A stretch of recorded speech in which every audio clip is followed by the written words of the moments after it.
Hello everyone, good to have you on the program. This is Business Africa. My name is Amel Inga.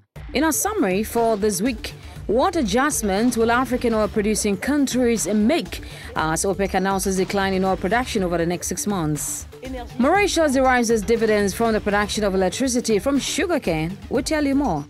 And then Bata is keen at Tegoville market. No monetary transaction between traders and buyers. Will African economies be able to cope with OPEC's announced decline in oil production over the next 6 months?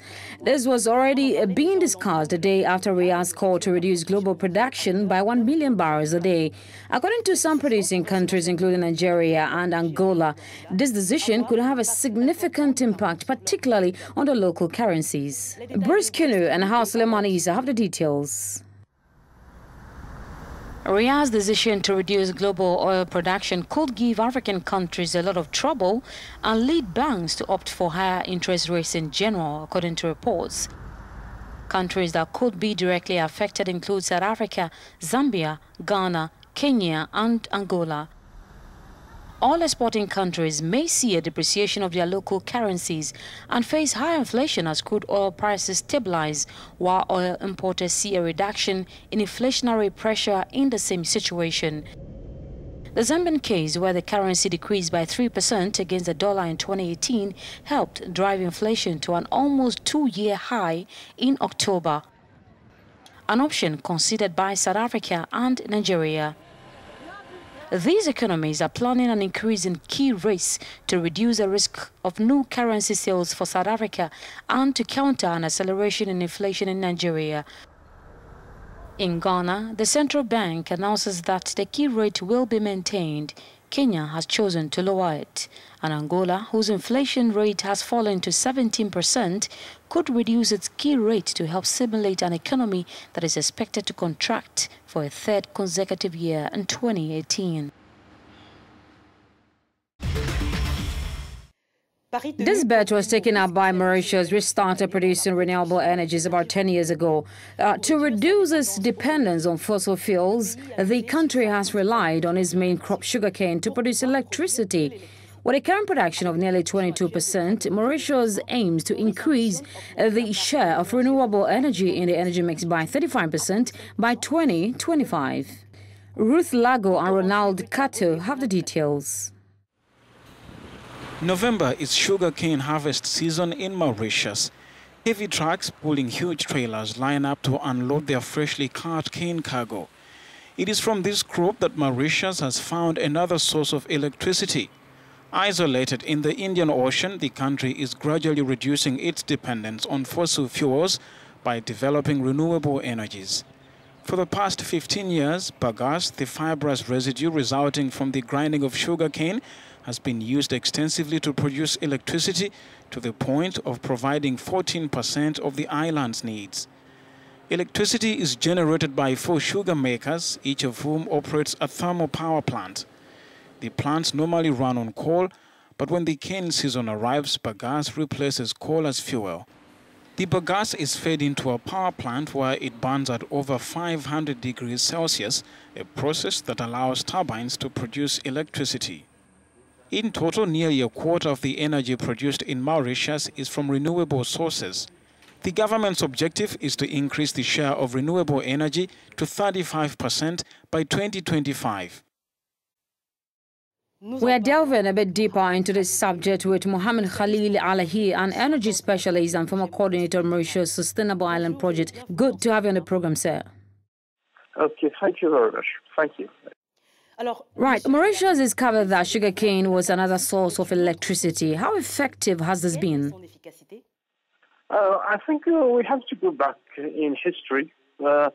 Almost ever since we've been having sugarcane, the cane has been used as a source of fuel for producing steam, and from there we've been producing electricity. That's a process we know about, and not just in Mauritius.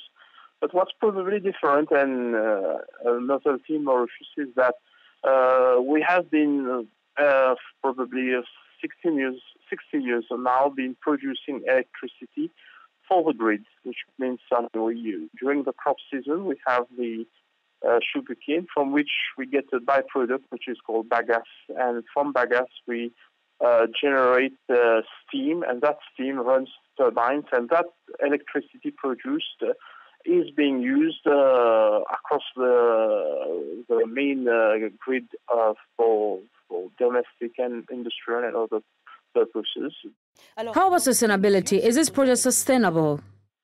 I think that's an excellent question because, of course, we also an island with a high dependency on the tourist industry with fragile ecosystems, beaches and lagoons that are extremely fragile. So we should be, in fact, very careful about the sustainable aspect when it comes to the environment. Also, we can talk about the social sustainability, but to talk about ecology or the environmental sustainability, the point is that the sugarcane industry has been here for around 300 years.